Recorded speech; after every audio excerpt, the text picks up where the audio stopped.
Interview দিনা কি পিন্ধি যাবা? চাদৰ মেখেলা এযোৰকে পিন্ধি যাব লাগিব। নিপিন্ধিবা। কিয়? সৰু সৰু ল'ৰা ছোৱালীবিলাক যাব ন, বুঢ়ী বুলি ভাবিব, চুইজাৰ পিন্ধি যাবা। সেই ভালকে চাদৰ মেখেলা এযোৰ পিন্ধি যাম আকৌ। কেলে?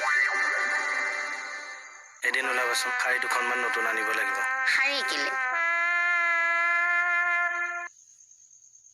চাকৰি প্ৰথম দিনা তুমি পুৰণা কাপোৰ সোপা পিন্ধি যাবা। এই ভগৱান, আগতে চাকৰিটো পাই লওঁ ৰ'বচোন, তাৰপিছত যি কিনি থাকিম আৰু। তুমিয়ে পাবা, মই কৈ থলো, তুমি লিখি থোৱা।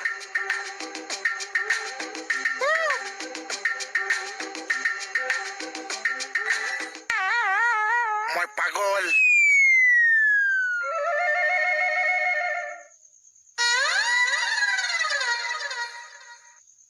হয়তো মূৰত পাগলৰ ভূত সোমাইছে। ক্লিপবোৰ্ড আছেনে আমাৰ? নাই, সুজাতা আছে।